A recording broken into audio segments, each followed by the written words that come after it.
جماعة هو الجو ليه ريحته مدارس لا سمح الله. انا اكتشفت ان المدارس في ناس هتبدا يوم الاحد وفي ناس هتبدا يوم الاثنين وفي ناس هتبدا يوم الثلاث.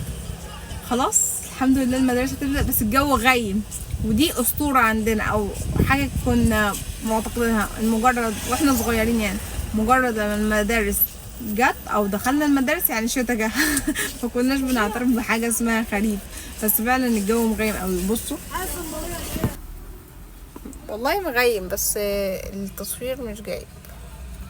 يا جماعه يلا باك تو سكول، وان شاء الله يبقى عام دراسي لذيذ ولطيف وخفيف على حضراتكم ان شاء الله. بصراحه المدارس دي حاجه لطيفه جدا جدا جدا، وانا واحده من الناس اتمنى ارجع يوم واحد في مرحله الابتدائي، يعني ايه يوم وانا في سنه اولى ويوم وانا في سنه ثانيه ويوم وانا في سنه ثالثه ويوم وانا في سنه رابعه ويوم وانا في سنه خمسه، لان انا حضرت 5 سنين ما حضرتش السته دي، وكذلك في الاعدادي وكذلك في الثانوي. لا الكليه مش عايزه يا جماعه هم مدرسه عايزه احضر مدرسه والطابور الصباحي بتاع المدرسه.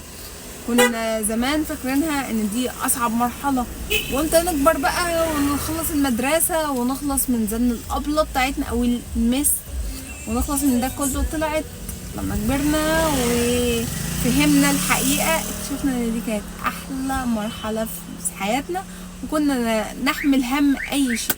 حبيبي انت بتحملش هم اي حاجه، انت كل اللي انت بتحمل همه او انت تشيل همه انت تشيل شنطتك وتروح على مدرستك تحضر دروسك وترجع تاكل يا حبيبي وتعمل هوم ورك بتاعك، ولو عندك درس بتروحه وترجع تتعشى وتنام عشان تصحى الصبح تروح المدرسه وهكذا وهكذا. فكنت حضرتك متدلع جامد جدا. اما الان فدلوقتي حضرتك عندك تارجت، عندك ستريس، عندك شغل، عندك مدير بيرخم عليك، عندك حاجات لطيفة جدا جدا جدا جدا. لما تقارنها بالمدرسة ساعتها هتكتشف ان المدرسة دي كانت تحفة. حد زي كده يا جماعة بيحب المدرسة؟ والنبي لو انتوا زيي وليكوا يعني حنين للعودة الى المدرسة اكتبوا لي في الكومنت. يلا عام دراسي سعيدة ليكم يا حلوين.